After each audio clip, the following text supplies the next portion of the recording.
আহ, সেই সকাল থেকে বৃষ্টি নামলো, আর থামার নামই নেই। দিন গড়িয়ে রাত হয়ে যাচ্ছে।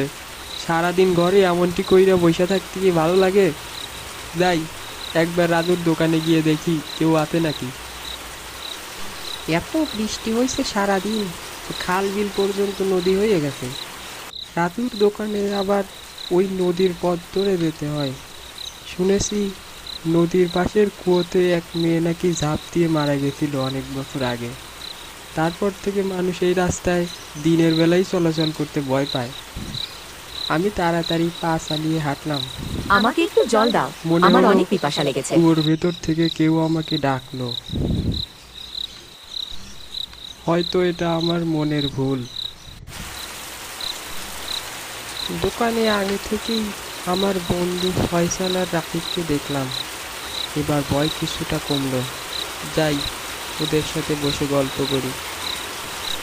তোরা জানিস, আজকে ওই কুয়ার পাশ দিয়ে আসার সময় মনে হলো কেউ আমার কাছে পানি চাচ্ছিল। কি বলিস এসব? ওগুলো সব মনের ভুল তোর। তোমরা আজকালকার ছেলেরা কিছু বিশ্বাসই করতে চাও না। ওই দিন কালুর সাদাসিধে মেয়েটার সাথে কি হয়েছিল তোমরা তো জানো না।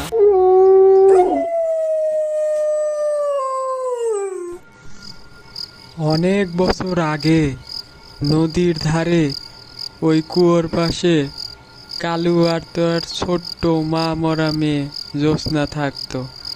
তাদের অভাবের সংসার ছিল, কিন্তু কালু তার মেয়েকে কোনো দিনও অভাব বুঝতেই দেয়নি। যখন যা চাইতো তাই কষ্ট করে হলেও এনে দিত। কিন্তু সেই ভয়ঙ্কর রাত্রে এখনো যে ভুলতে পারিনি।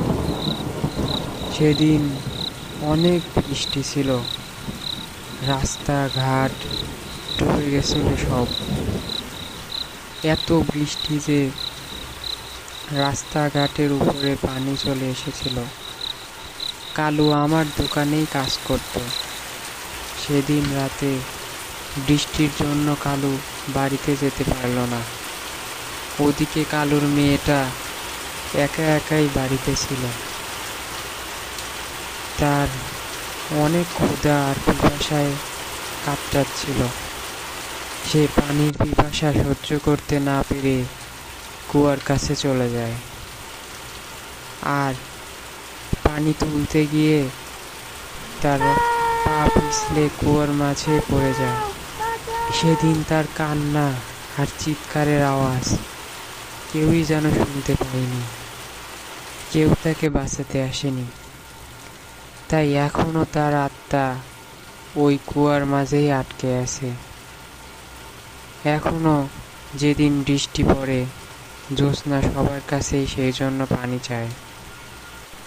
কেউ পানি দাও না, আমার অনেক পিপাসা পেয়েছে।